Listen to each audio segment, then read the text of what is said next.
Aujourd'hui, ils se sont développés plus que l'on ne peut l'imaginer, au-delà des limites de la planète où nous vivons, pour créer ce qu'on appelle l'univers. Ils apparaissent venus de nulle part et menacent notre existence même. Cela peut aller de pierres qui s'écrasent sur des maisons jusqu'à des rochers de la taille de l'Everest qui font redouter une destruction de masse. En tout cas, personne n'est hors de leur portée. Et certains de ces intrus ne sont pas des extraterrestres, mais des débris spatiaux fabriqués par l'homme. Mettez-vous à l'abri tandis que nous enquêtons sur ces objets mortels qui pleuvent de l'espace, météorites ou débris spatiaux.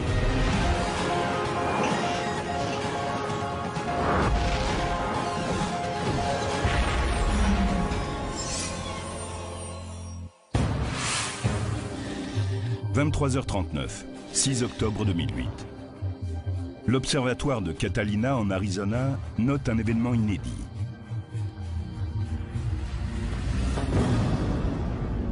Un astéroïde de la taille d'un 4x4 arrive en hurlant vers la Terre à une vitesse de 43 000 km/h.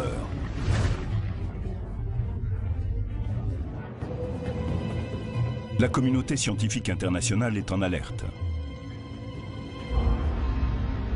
Cet astéroïde va-t-il entrer en collision avec la Terre? Cet objet avait ceci de particulier qu'il risquait de toucher la Terre. Au cours des 21 heures qui ont suivi, on a effectué 400 observations pour essayer de calculer précisément son orbite. Au Jet Propulsion Laboratory de la NASA, Steve Chesley reçoit un appel d'urgence. Il est impératif de savoir quand et où cette roche va toucher le sol. Ils m'ont envoyé les données. Je me suis précipité à mon bureau avec une certaine excitation et j'ai passé les heures suivantes à tenter de résoudre le problème et aligner des chiffres. J'en suis arrivé à la conclusion qu'il y avait 1% de chance pour qu'il se produise un impact. Selon les calculs de Chesley, la collision devait se produire dans moins de 13 heures, vers 5h45 en Afrique de l'Est. La cible, le désert nubien qui s'étend au nord du Soudan. Jamais nous n'avions imaginé découvrir avant l'impact un astéroïde prêt à percuter la Terre. Là, nous avions le temps de réagir et de prévoir le point d'impact. C'était extraordinaire. On n'avait encore jamais vu ça. Le compte à rebours est lancé.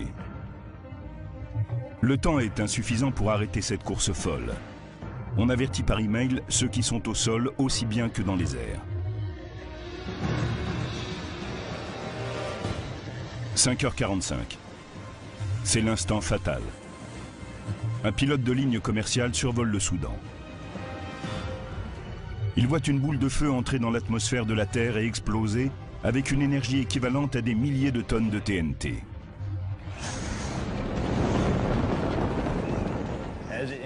En entrant dans l'atmosphère, il s'est enflammé et s'est mis à briller. À un moment, les tensions exercées sur l'objet sont devenues si énormes à cause de la pression de l'atmosphère qu'il a tout simplement explosé. Le même bruit qu'un avion qui passe le mur du son. Au sol, à 37 km en dessous, la population soudanaise de retour de la prière du matin entend un bruit terrifiant. Les témoins voient une boule de feu lumineuse suivie de mystérieux éclairs de lumière qui déchirent le ciel.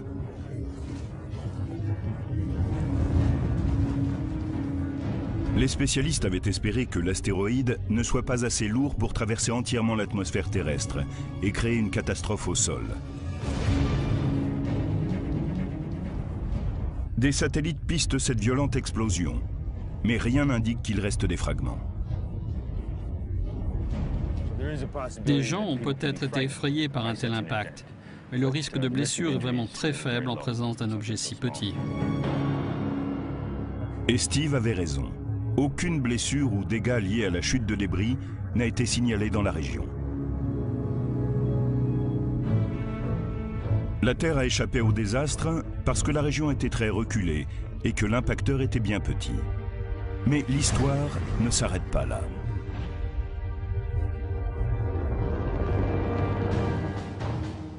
Décembre 2008. L'astronome Peter Yenniskens organise une équipe de recherche et de récupération à l'université de Khartoum au Soudan. Il est déterminé à trouver l'invraisemblable, des météorites, les fragments de l'astéroïde 2008 TC3.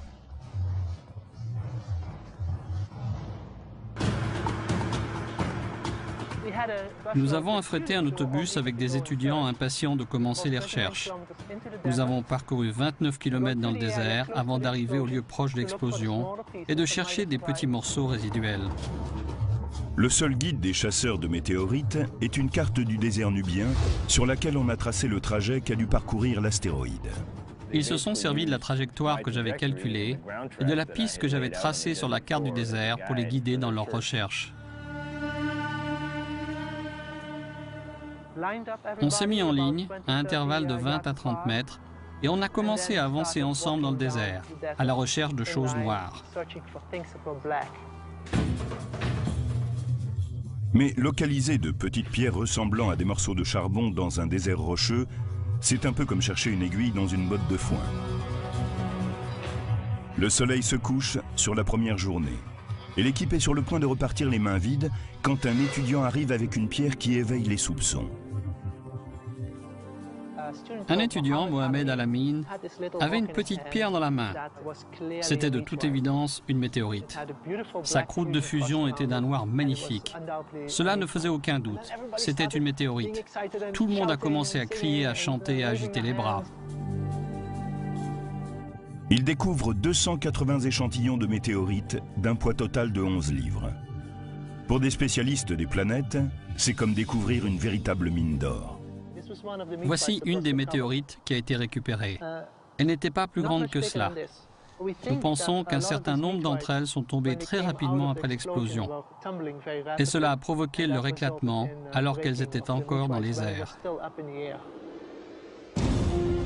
2008 TC3 est le premier astéroïde récupéré au sol après avoir été formellement repéré dans l'espace. Les spécialistes parlent de lui comme du premier échantillon d'astéroïdes revenu de mission. C'est la première fois que nous détections un objet dans l'espace, que nous prévoyions qu'il allait toucher la Terre, que nous observions son parcours et que nous le voyions frapper notre planète. Nous en avons même récupéré des morceaux. C'est remarquable. Cela a été une expérience fantastique pour nous. C'était un excellent test pour nous préparer à un éventuel impact plus important qui pourrait se produire un jour dans le futur.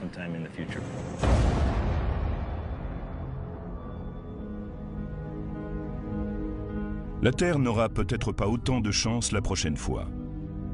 Aujourd'hui, les spécialistes pensent que 2008 TC3 faisait partie d'une roche bien plus importante venue de la ceinture d'astéroïdes, une région située entre Jupiter et Mars, où les astéroïdes et les comètes ont élu résidence. Dans cette région galactique surpeuplée, les restes fossiles datant de la formation du système solaire entrent de temps à autre en collision entre eux et donnent naissance à des roches plus petites. Ce sont ces fragments qui sont susceptibles de se diriger vers la Terre. La vitesse d'impact lors d'une collision entre deux astéroïdes est assez comparable à celle d'une balle de revolver. Les astéroïdes de la grande ceinture foncent les uns vers les autres à des vitesses de plus de 17 000 km/h. Mais une balle, quand elle sort de l'arme, quitte le canon à une vitesse 5 fois inférieure. Donc cela ne contente pas de produire des fragments. Cela explose littéralement en 1000 morceaux. Nous allons recommencer et installer notre petit astéroïde artificiel à une certaine distance avant de tirer. Comme il est difficile de se procurer de vrais astéroïdes, nous allons utiliser quelque chose qui y ressemble.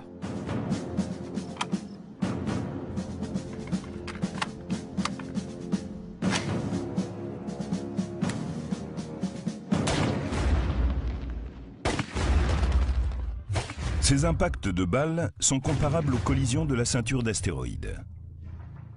Voyons les résultats. Ils sont assez proches de ceux d'un impact d'astéroïde.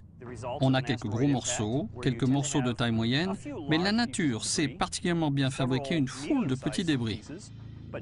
Les petits fragments d'1 kilomètre de diamètre sont aujourd'hui des astéroïdes proches de la Terre, appelés NEA.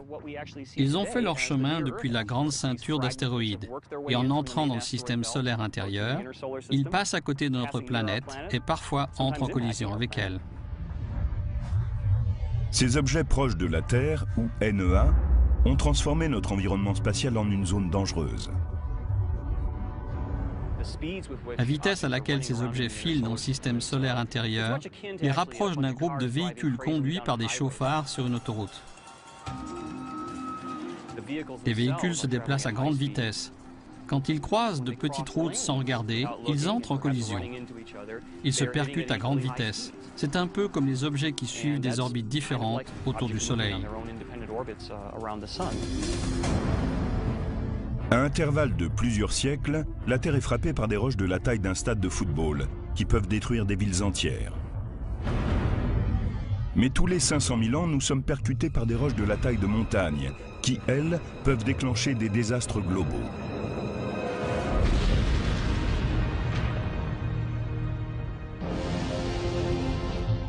L'atmosphère de la Terre, la couche de gaz qui entoure notre planète, brûle la plupart des matériaux. Mais parfois, des objets plus grands et plus lourds parviennent à la traverser. Dès qu'ils entrent dans l'atmosphère terrestre, ils ralentissent, freinés par l'atmosphère, et perdent ainsi presque toute leur vitesse d'entrée. On aperçoit en même temps une boule de feu. Et une fois qu'ils ont perdu la vitesse avec laquelle ils sont entrés dans l'atmosphère, ils ne font plus que tomber à la surface de la Terre.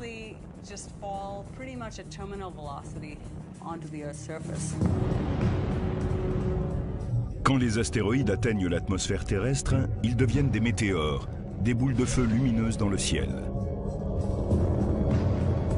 S'ils atteignent le sol, on les appelle des météorites. Rien qu'au siècle dernier, les météorites ont frappé des maisons, des véhicules et même des personnes. En 1954, une météorite de 4 kg a traversé le toit d'une maison en Alabama et a frappé une femme à la hanche. Elle a été gravement blessée. En octobre 1992, des vidéastes amateurs ont filmé une boule de feu qui traversait le ciel au-dessus de plusieurs États de la côte atlantique. La météorite de 14 kg s'est écrasée à l'arrière d'une voiture dans l'État de New York. En novembre 2008, une caméra de surveillance de la police a enregistré l'explosion d'une météorite au-dessus d'Alberta, au Canada. On avait les enregistrements vidéo qui prouvaient que ces objets tombaient vraiment du ciel. Ce qui est encore plus étonnant, c'est la preuve matérielle d'impact beaucoup plus important. Ceux qui ont provoqué des catastrophes générales dans le passé et dont les répliques pourraient déclencher une apocalypse cosmique dans le futur.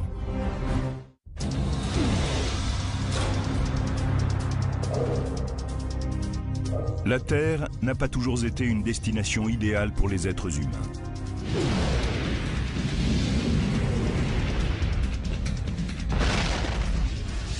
À ses débuts, il y a 3,8 milliards d'années, la troisième planète venue du Soleil était un terrain de cataclysme cosmique.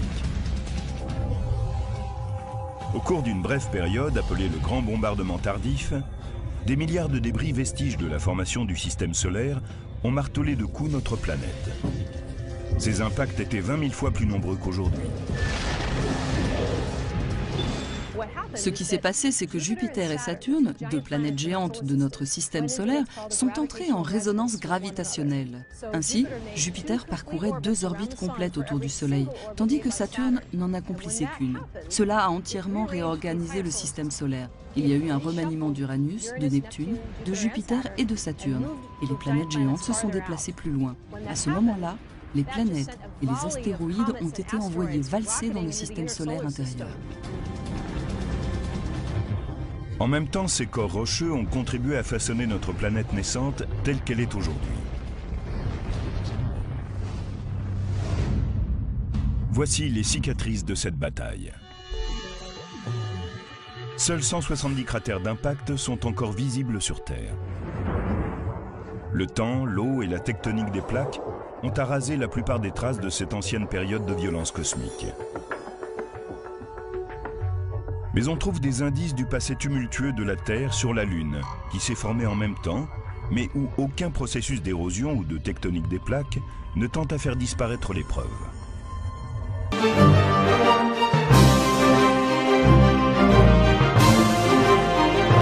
Qui s'est formée en même temps, mais où aucun processus d'érosion ou de tectonique des plaques ne tente à faire disparaître les preuves. La Terre a été bombardée de la même façon que la Lune. Quand on observe celle-ci dans le ciel, on voit une surface couverte de cratères et qui a été frappée au moins avec la même force. En fait, comme nous sommes une cible plus large, nous l'avons été encore plus. À partir du décompte des cratères lunaires, les scientifiques peuvent déduire le nombre d'impacts passés et présents sur la Terre. Les spécialistes peuvent deviner la taille et la composition des astéroïdes qui ont frappé la Terre en étudiant les caractéristiques des cratères formés. Nous allons essayer aujourd'hui de faire une expérience. Nous allons projeter des poids dans le sable et voir si nous pouvons en tirer une relation entre la taille de l'objet et celle du cratère ainsi créé.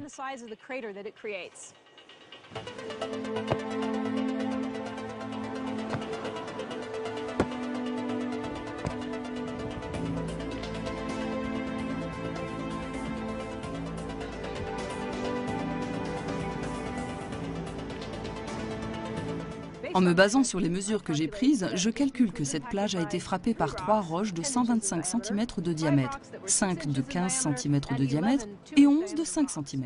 Cette technique qui permet de mesurer la taille et la fréquence des cratères sur cette plage est très proche de celle qu'utilisent les spécialistes pour comprendre la fréquence des impacts qui ont eu lieu sur Terre.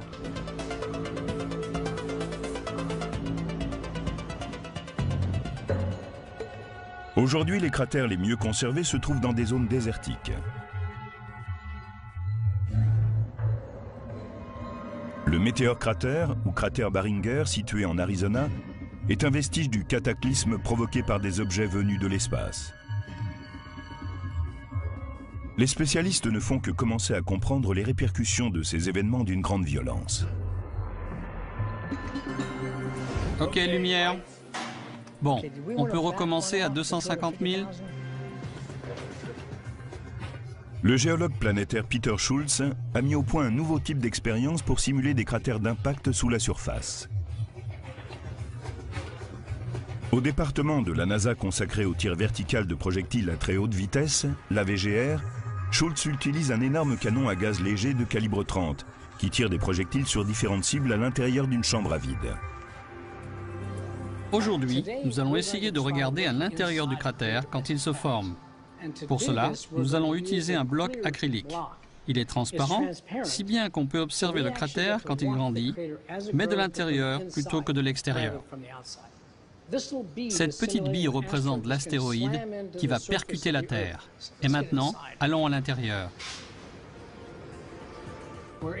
Nous sommes dans la chambre d'impact. C'est là où tout se passe. La bille va y pénétrer à une vitesse de 6 km par seconde.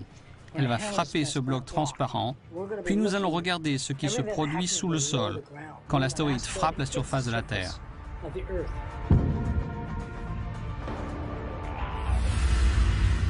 À l'extérieur de la chambre, des caméras à haute vitesse vont enregistrer l'impact sous différents angles. Dans la salle de contrôle, Schultz surveille le moniteur avec nervosité. High voltage.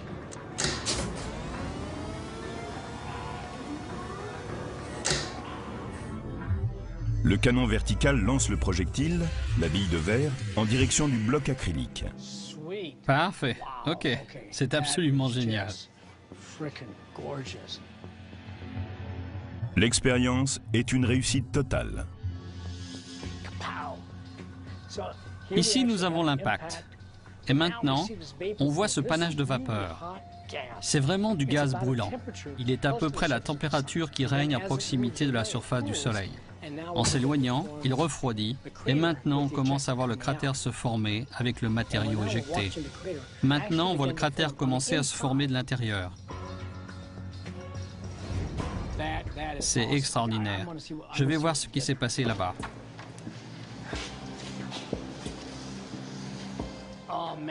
On y est arrivé. À présent, on peut observer comment ces failles se sont développées avec le temps. S'il s'agissait d'un impact important, elles s'agrandiraient et le cratère entier pourrait s'effondrer à l'intérieur et disparaître. Les expériences sur les impacts au sein du département de la NASA ont éclairé notre connaissance des immenses destructions opérées par des astéroïdes tombés de l'espace. Quand on observe un impact, on ne voit pas seulement des crevasses et des craquelures. On voit aussi un panache de vapeur en train de se déployer. Tout cela affecte les formes de vie et par conséquent leur survie. Si cela venait à se reproduire de nouveau sur Terre, cela provoquerait une destruction encore plus importante.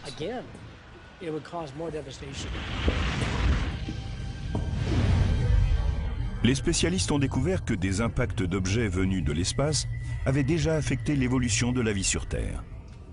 Nous savons que le flot de météorites frappant la Terre était beaucoup plus important par le passé qu'aujourd'hui. Il y a eu, par exemple, un grand impact il y a 65 millions d'années, à la limite entre le Crétacé et le Tertiaire.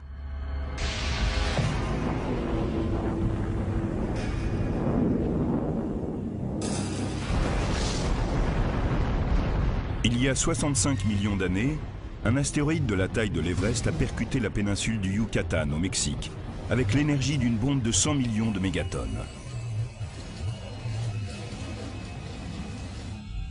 L'impact a donné naissance à un cratère sous-marin de 160 km de large qui a été découvert dans les années 1980. Les spécialistes ont déterminé que cet impact avait déclenché des événements atmosphériques susceptibles d'avoir provoqué une extinction de masse. 75% des espèces préhistoriques, dont les dinosaures, auraient alors été anéanties.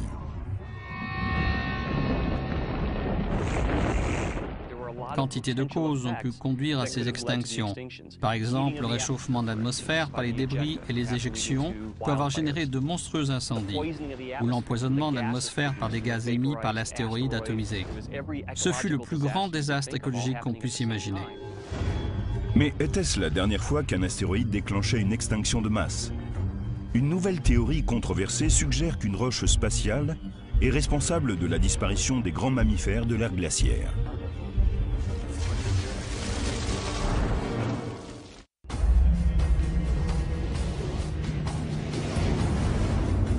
Les spécialistes meurent d'envie de savoir ce qui s'est produit il y a 13 000 ans. L'ère glaciaire touchait à sa fin. Le continent nord-américain était peuplé de grands animaux comme le mammouth laineux, le mastodonte, le paresseux géant ou Megatherium ou l'ours à face courte. Mais quelque chose a provoqué la disparition de 35 groupes d'espèces d'après les vestiges fossiles que nous possédons. Beaucoup pensent que ce sont les paléo-indiens chasseurs-cueilleurs qui peuplaient l'Amérique du Nord qui ont exterminé les grands mammifères. Mais un récent indice étonnant laisse penser qu'un objet venu de l'espace pourrait avoir mené à leur perte ces créatures géantes. Il y a 13 000 ans, le climat a changé d'un seul coup et de façon dramatique. Il semble qu'un objet extraterrestre, une grande météorite, un astéroïde ou une comète, ait explosé dans l'atmosphère.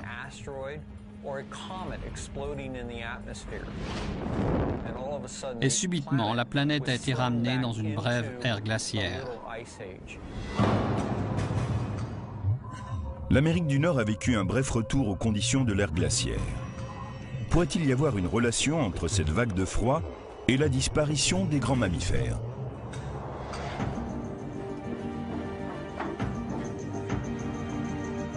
L'archéologue Ken Tankersley affirme avoir déterré la preuve d'un impact cosmique dans une caverne de l'Ohio.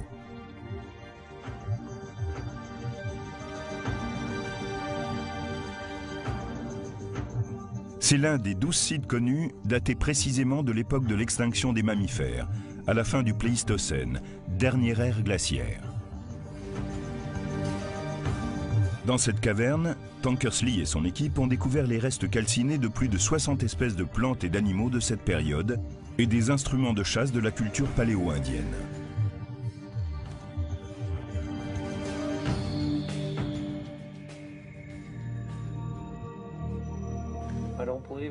C'est incroyable. Voici une pointe paléo-indienne en os. Elle est faite à partir d'une côte de grands mammifères, un animal semblable au mastodonte américain. Ce qui est fascinant dans cet objet, c'est que celui qui l'a fabriqué a sans doute été témoin de l'événement survenu il y a 13 000 ans. Tankersley dit que la plupart des os qu'il a découverts ont vécu un incendie dont l'intensité n'avait rien à voir avec un feu de forêt. Pour lui, il doit s'agir d'une explosion colossale, comme celle d'un impact terrestre.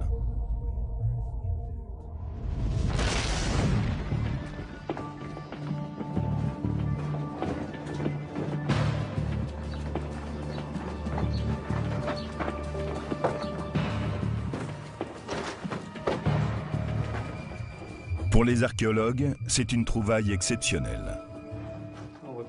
Regardez ce que nous avons ici. Ce qu'il veut nous montrer est caché dans une couche géologique appelée strate noire, vieille de 12 900 ans. Ce type de strate a été découvert dans plus de 50 endroits en Amérique du Nord.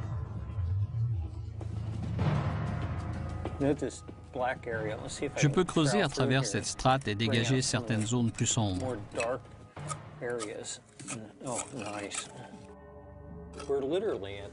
À cet endroit, nous sommes en contact avec la fin de la dernière période glaciaire. Cette strate supérieure, oxydée, correspond au moment où les grands mammifères se sont éteints. Certains spécialistes ont déclaré avoir trouvé à l'intérieur de cette couche de sédiments des preuves indubitables d'un impact cosmique. Des sphérules de carbone produites par des feux intenses. Des diamants choqués exposés à des températures et des pressions extrêmes. Des lonces d'aléite, une forme hexagonale du diamant qu'on ne trouve que dans les météorites. Et des micrométéorites, minuscules morceaux de fer et de nickel venus de l'espace extérieur. Si on prenait un aimant et qu'on le passe sur cette couche oxydée, je suppose qu'on ramasserait des micrométéorites. Vous voyez comment les sédiments y adhèrent. Une météorite serait attirée par cet aimant, tout comme le fer qui s'y colle ici.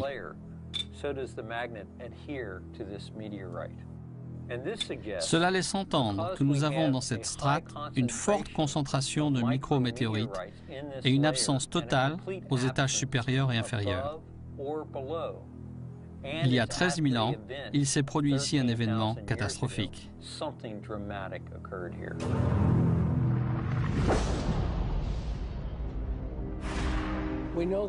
Nous savons que juste avant que ne se forme la strate noire, toute l'Amérique du Nord était couverte d'une fine couche de poussière et de particules. Cela indique qu'il s'était produit quelque chose juste avant ce changement climatique. De quoi s'agit-il? Nous ne le savons pas exactement. Tout ce que nous savons, c'est qu'il est arrivé quelque chose. On n'a trouvé aucun cratère pour dater exactement l'événement. Mais une roche spatiale n'a pas besoin d'atteindre le sol pour provoquer un désastre massif.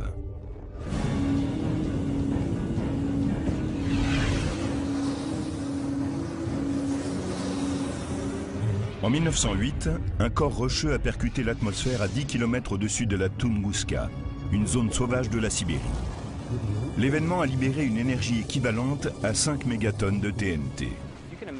Vous pouvez imaginer ce qu'on ressent quand on fait un plat en se lançant d'un plongeoir en hauteur.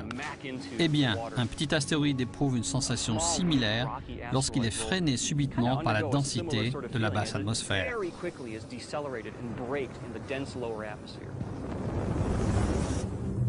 Juste après l'explosion au-dessus de la Tunguska, une onde de choc intense et une explosion d'air chaud se sont déplacées jusqu'au sol, puis dispersées. Le phénomène a anéanti presque 1600 km² de forêt. Selon certains spécialistes, un scénario similaire pourrait être à l'origine de l'extinction des grands mammifères d'Amérique du Nord. Et c'est une comète et non un astéroïde qui pourrait être la coupable.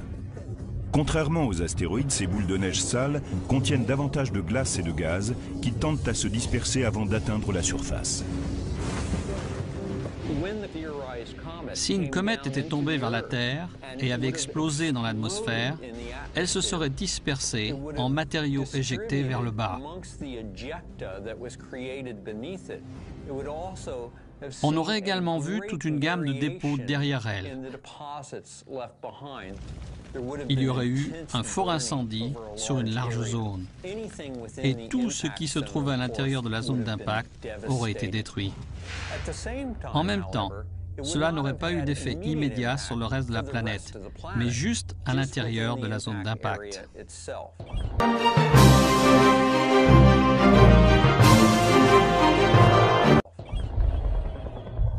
Selon cette théorie de la comète paléo-indienne, les profonds changements climatiques ont provoqué l'extinction des mammouths d'Amérique du Nord. Mais contrairement à ce que beaucoup croient, un petit nombre d'entre eux a survécu dans différentes régions du monde jusqu'à 2000 ans avant Jésus-Christ. Et on possède une preuve archéologique qui indique que la culture paléo-indienne ne s'est pas éteinte avec cet éventuel impact. Ces populations se sont simplement adaptées au changement de l'environnement. Lorsque les animaux traqués par les populations paléo-indiennes ont disparu du paysage, celles-ci ont dû changer leurs habitudes de chasse et de cueillette. On ne peut dire avec certitude qu'une comète est à l'origine de cet événement paléo-indien. Mais l'homme contemporain pourrait-il survivre à un impact terrestre? Il se pourrait bien que nous ayons à en faire l'expérience. En ce moment même, des spécialistes des météorites parcourent la Terre à la recherche de ces messagers venus du ciel. Ces roches spatiales détiennent les mystères des impacts passés et, comme s'en aperçoivent à l'heure actuelle les spécialistes, les clés des événements à venir.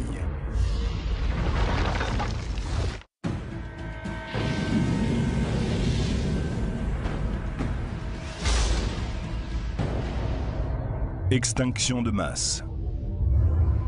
Cratère de plusieurs kilomètres de diamètre. Paysage ravagé. Tout cela est la marque d'objets venus de l'espace. Depuis la formation du système solaire, des météorites font irruption sur notre planète. Mais où trouve-t-on ces roches? Le plus facile pour découvrir ces météorites est d'arpenter les régions sèches et désertiques comme le Sahara ou les déserts froids comme l'Antarctique. La végétation y est rare et il n'y a guère d'autres roches avec lesquelles on pourrait les confondre. Mais des météorites tombent sur toute la surface de la Terre sans région de prédilection. La cosmochimiste Meenakshi Wadhwa a parcouru le monde à la recherche de météorites. Aujourd'hui, elle supervise dans une université la plus importante collection de météorites au monde. Voici la collection de météorites du Center for Meteorite Studies de l'Université de l'État d'Arizona. Il y a 3 types de météorites. Elles peuvent être rocheuses, mi-roches, mi-fer ou riches en fer. Mais la plupart de ces 3 types contiennent une certaine quantité de métal. C'est ainsi qu'on peut distinguer les roches terrestres des météorites, en observant la teneur en métal de l'objet. Il y a une autre façon de distinguer une météorite d'une roche terrestre. Une croûte de fusion se forme sur les météorites lorsqu'elles traversent l'atmosphère terrestre. La plupart des météorites que l'on a découvertes viennent de la ceinture d'astéroïdes située entre Jupiter et Mars. Mais on en compte pourtant près d'une quarantaine issues de la Lune et de Mars. Ici, il y a sans doute eu un grand astéroïde qui a touché la Lune ou Mars et qui a éjecté des morceaux de la croûte de ces 2 objets. Ces fragments sont probablement tombés sur ces planètes alors instables et ont continué leur chemin vers la Terre. Voici un morceau de météorite lunaire. Nous pensons qu'il provient de la partie montagneuse de la Lune. Nous savons qu'il s'agit d'une météorite lunaire parce que nous pouvons la comparer avec des échantillons prélevés par les missions Apollo à la fin des années 1960 et au début des années 1970. Les météorites sont de précieux sujets de recherche. Ils ont détruit à plusieurs reprises des formes de vie, mais ils ont peut-être aussi fourni les éléments chimiques nécessaires à la vie sur Terre.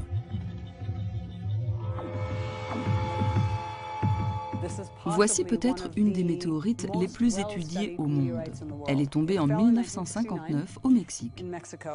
Une chose intéressante à noter à propos de cette roche, c'est que ces grains blancs sont peut-être parmi les solides les plus anciens du système solaire. Ils dateraient de sa formation il y a 4,5 millions d'années. Ces grains blancs, combinés aux éléments chimiques de l'atmosphère et à des composants organiques terrestres, ont peut-être produit un mélange d'acides aminés qui sont les éléments premiers de la vie. Les météorites ont donc joué un rôle très important dans la formation de notre planète et dans l'évolution de la vie sur la Terre. Il se peut que les météorites aient fourni les éléments nécessaires à la naissance de formes de vie. Mais elles peuvent aussi être une source d'inquiétude quand elles arrivent sans prévenir.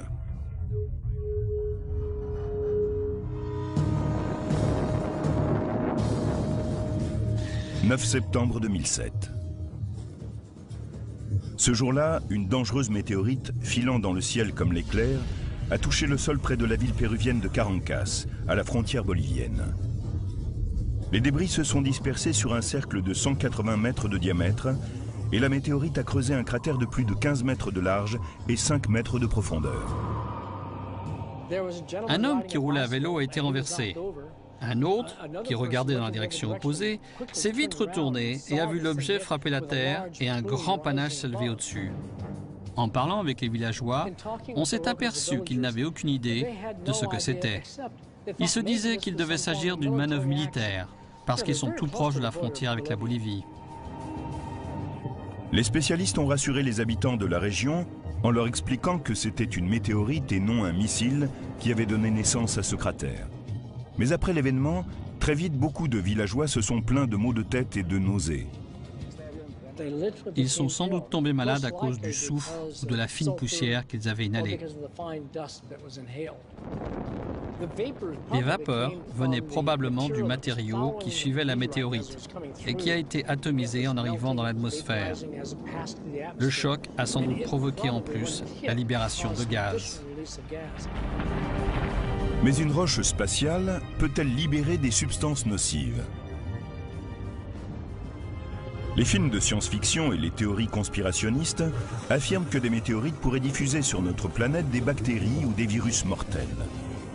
Mais quelle est la réalité et quelle est la fiction? La probabilité qu'il se produise un tel événement est très faible. Si une roche faisait cela sur Terre et qu'une forme de vie microbienne survive, elle trouverait notre atmosphère très toxique.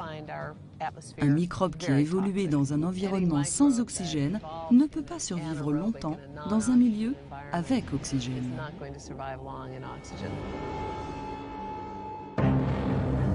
La probabilité que la météorite péruvienne ait déclenché une guerre microbienne est écartée. Mais si elle avait touché un village alentour, les conséquences auraient été bien plus graves. Cela aurait eu le même effet que si quelqu'un avait planté des bombes le long de la route. Il y aurait eu un trou si vaste qu'il aurait englouti plusieurs véhicules. L'impact de la météorite péruvienne illustre encore une fois le caractère imprévisible des objets qui tombent du ciel. Mais les roches spatiales ne sont pas les seuls objets susceptibles de causer des dommages corporels. Plus de 200 objets de poids frappent chaque année notre planète. Et ils ne sont pas d'origine extraterrestre. Ils ont été fabriqués par l'homme.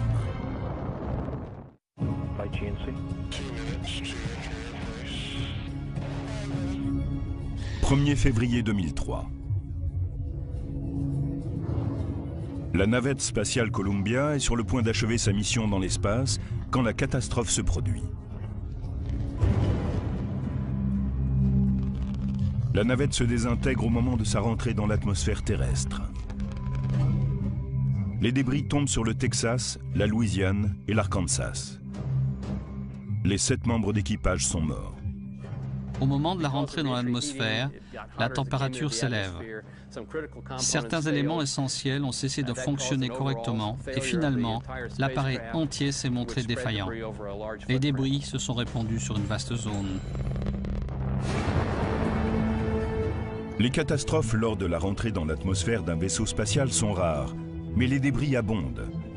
Depuis le début de l'ère spatiale, les fusées ont lancé des milliers de satellites en orbite autour de la planète.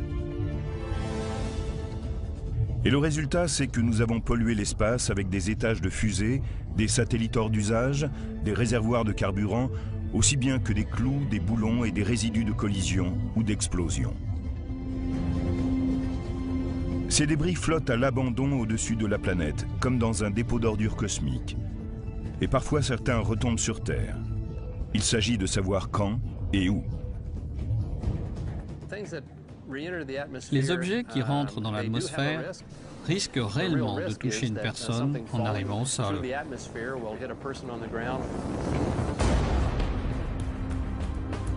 5400 tonnes de débris spatiaux se sont déjà écrasées sur Terre. En 1979, Skylab, la première station spatiale, s'est désintégrée au-dessus de l'océan Indien et ces débris se sont dispersés jusqu'en Australie. En 1997, un morceau de métal fumant de la taille d'un DVD est tombé du ciel et a frôlé l'épaule d'une femme dans l'Oklahoma. Elle n'a pas été blessée, mais à des centaines de kilomètres de là, ce réservoir en acier inoxydable a atterri près d'une ferme au Texas. Les deux éléments faisaient partie du même étage d'un lanceur Delta II. C'est un débris d'un lanceur qui était en orbite depuis 9 mois. Il est rentré dans l'atmosphère au-dessus du Canada et du nord des États-Unis. En descendant, il a dispersé un certain nombre de fragments autour de lui. Celui-ci était le morceau le plus important. À El Segundo, en Californie, des spécialistes de l'Aerospace Corporation étudient les débris spatiaux pour découvrir les matériaux qui résistent à la rentrée dans l'atmosphère et minimiser ainsi les risques dans l'avenir. Voici les vestiges d'une fusée qui a placé un satellite GPS en orbite.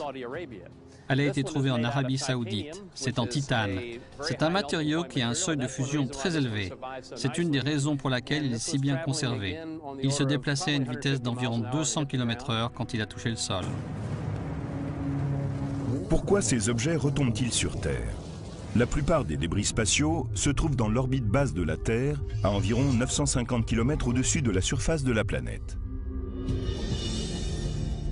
Les objets peuvent rester 10 à 100 ans dans l'espace, puisque l'air n'oppose pas de résistance.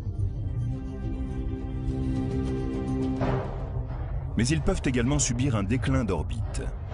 Ils perdent alors leur énergie à cause de la faible résistance atmosphérique et la force gravitationnelle de la Terre va les attirer dans son atmosphère.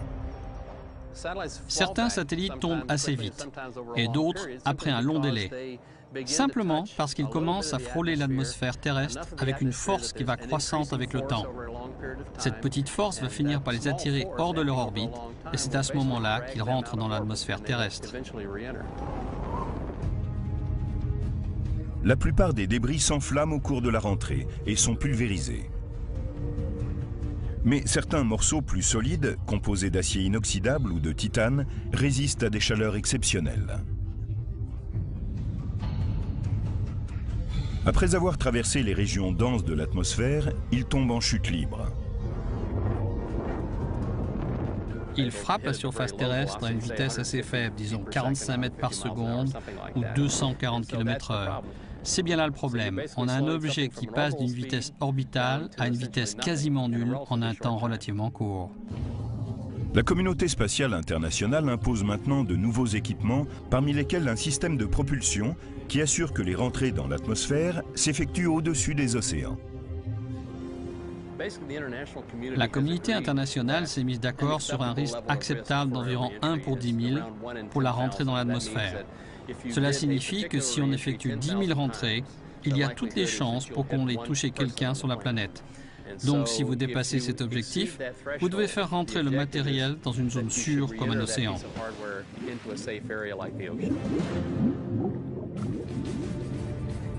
Mais ces nouvelles directives ne changent rien aux milliers de débris qui sont déjà dans l'espace. Malheureusement, beaucoup d'objets spatiaux ont été conçus avant ces nouvelles instructions et ils continuent à descendre lentement. Il faudra un moment avant que ces mesures prennent entièrement effet. Ce n'est pas de la science-fiction. Des objets fabriqués de la main de l'homme continuent à tomber sur la Terre. Les spécialistes doivent scruter le ciel en permanence pour découvrir les objets susceptibles de détruire une région ou pire, l'humanité entière.